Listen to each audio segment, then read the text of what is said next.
Now, a court in Chhattisgarh has dismissed the man's divorce appeal. The man had alleged that his wife deserted him due to his financial condition and went to her parents' home within months of being married. But it turned out that it was the wife who was being subjected to torture owing to her dark skin, and it was the husband who had deserted her instead. The Chhattisgarh High Court ruled that the choice of skin color cannot be incentivized and that the society as a whole must work to rid itself of a skin tone bias.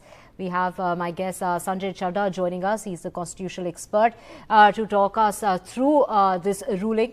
Mr. Chadha, the Chhattisgarh court says that the entire society of human race needs to change the dialogue at home, which may not promote the fairness preference of skin. Is this an order which finally gives some legal weight to fighting social discrimination against dark-skinned people? Well, I will concentrate primarily on the aspect of, divorce cases, where if this kind of defense, this kind of plea is taken that dark skin is the reason for desertion, then I think there is no such ground mentioned in any of our laws, whether it is Hindu law, whether it is any other, the divorce laws all across the communities. This kind of plea is not allowed. First of all, but what is happening, which is very... When we talk about recourse, there is absolutely often no recourse for those who experience skin tone biases. Should there be stricter laws in place is the big question. Sanjay Chadha, if you'd like to respond to that. Most certainly, and what Abhaji said is very true and correct, that we all have to come up together. And even in this judgment, the Chhattisgarh High Court said that there is a need of dialogue. What I wanted to say earlier, I want to add it here. What was happening up till today, and it is very shameful, rather, I'm using the word shameful. Why? Because it is happening that if you desert the lady because of the skin tone color, then after 2 years you have a ground that the person has deserted, and in that course this is a ground of divorce in all the laws. 2 years time, if you live separate because of this particular reason also, this is a ground. But what people do is they give a exercise that what they write is that they don't write that because of this reason they have left. They write some other reasons that we have left it because of this reason or some other reason, and that desertion become a ground. So we need to really think over and very rightly put across that there is a need of dialogue, government and NGOs, social workers, everybody. And first of all, primarily, we all have to sit down and see from our family. It has to begin that this is the need of the hour also, and which primitive era we are living if this is what we are doing. Absolutely. When we take into account, there's a multi-billion-dollar skin lightening industry worldwide. WHO has called it a global health crisis. A WHO study found that whitening creams have side effects that could severely damage whether it's your kidneys or even your brain. And yet, the lightening industry, as far as those lightening creams are concerned, they're just growing, and it's just colossal as to the number of people. And it's just not Indians, but even people living in Africa are, resorting to these creams. When we talk about, is there a larger social media impact when it comes to this judgment? Can this judgment break the grounds when it comes to the impact of, say, the ad industry? Will they take note of this judgment? And also the social media, will that also, take cognizance of what's happened here? What I feel, social media is always instrumental in this in any kind of Jan Jagran, awakening of people, if I may say. And it has a very important role. People now, with the way we are moving, in every hand we see that the telephone is there, and everybody is a lot of impression, lot of things are happening as far as the social media is concerned. So yes, we need to awaken up these people who are, I don't know why this is continuing, and we need to have stricter action against the people who are promoting this kind of activities, promoting this kind of products, I think, and government need to, if at all, as you said, that these creams have impact upon the skin, not only on the skin but also on the other vital parts of the body, then there is a need to take a very strict action against these people, these industries who are really growing at such a pace since last so many decades. We need to now awaken and take action against them. Right, the impact that one sees of these filtered pictures, especially on young girls as young as 10 years old, pre-teens wanting to use makeup, wanting to look fairer. How could this judgment be harnessed to spread awareness for a more larger social impact? Abha Singh. You know, of course, in fact, there was another judgment of Karnataka High Court some time back where the husband was given divorce because the wife was calling him dark all the time and demeaning him. So I think this issue now needs to be really looked upon, because it's not just Chhattisgarh, but it's Karnataka High Court and various other courts.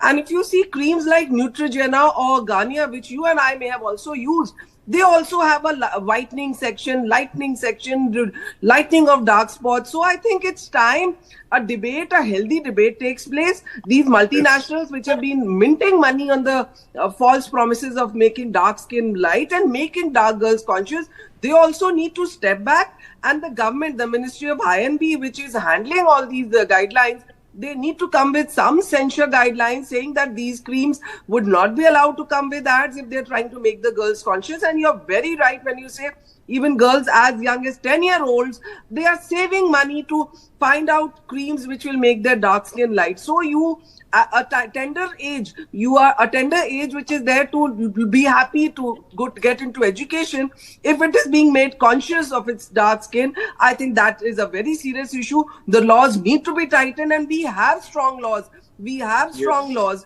where, in fact, it's a fundamental right that nobody can be discriminated on the grounds of color, creed, and sex. So it says color. So even on the grounds of color, dark and light, you cannot be discriminated. But in marriages, it is there. You know, more dowry is asked if the girl is dark, if the girl is not beautiful. And this has been going on. So that is why in 498A, which is called an anti-dowry law, there also we came with mental cruelty. And mental cruelty is calling your partner dark, fat, ugly. So I think these laws are there. We need awareness. We need to start a debate, and execution of these laws is very important. Strong punishments need to be meted out either to these MNCs if they are going to promote these creams on the basis of color, or marriages where either spouse is derogating the other partner on grounds of color.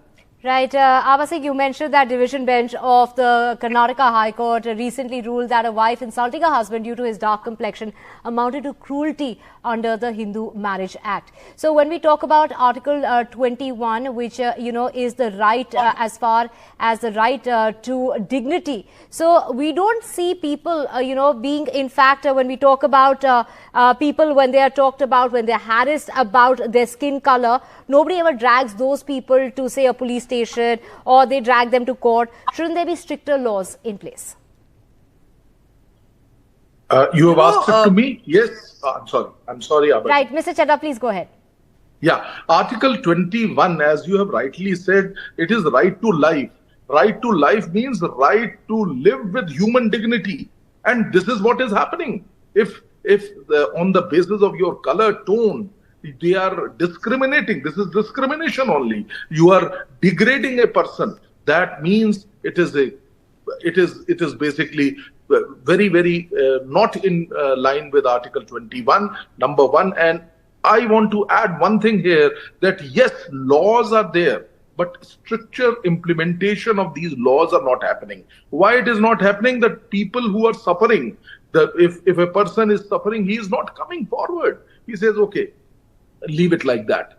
We have to awaken up. We have to come up. All these people have this right, that nobody can degrade them like this, and they should come forward. And the moment they are coming forward, once we have precedents, we have cases where people who are misusing this kind of thing, they will be punished. It will act as a deterrent for others. I think stricter as well as the education, both has to go hand in hand, and I think then we will come forward out of it. Right. That's I was what saying think. the notion of darker skin tone versus fairer skin tone is usually delivered to children at a very young age and reinforced by social media. But, you know, the Chhattisgarh High Court has gone on to say that the dialogue must change at home. Absolutely, the dialogue needs to take at home, because when a child is born, it is the mother only who starts putting the uptan. You know, you have the uptan with those paste with of haldi and all those chironji. You know, you try to rub paste on the girls if they're feeling that they are dark, and also the very fact that if the dialogue starts, that's why the court says, Chhattisgarh court rightly says, start the dialogue at home, because if you're going to pressurize the girl child from a tender age, that keep putting paste, because that uptan which is put to lighten your skin, that itself sends a wrong message. So I think the parents need to be taught, every generation needs to be taught that accept the skin color, and dark is beautiful, everything is beautiful, beauty lies in the eyes of the beholder, which is rightly said. But issue is in the home only, the mothers have to change, the grandmothers, the nuskhas of grandmother, that you have to put a paste to look beautiful. Why should there be so much premium on beauty is something I need to talk about, we need to talk about. And intellect and brains, that is what is important. If we come and say brains and beauty, why are we talking of beauty all the time? So the premium on beauty needs to be reduced, stringent. The television, the social media, that is what is spreading all this. So this needs to be also curtailed. And for that, I think the NGOs, the stakeholders, the government, the women organizations which are handling women issues, activists like us, we need to come forward and instill confidence in our little girls that it's cool to be dark, because life is not about fair or dark, but life is about values, life is about education, life is about your education. Right, absolutely. What is this unfair obsession with a fair skin? That is the big question. And a matrimonial ad in the paper will often read, require a fair and lovely bride. I doubt you'll ever find an ad that reads, require a fair and lovely groom. With that, we end this discussion. We'll be back with a whole lot more on the other side.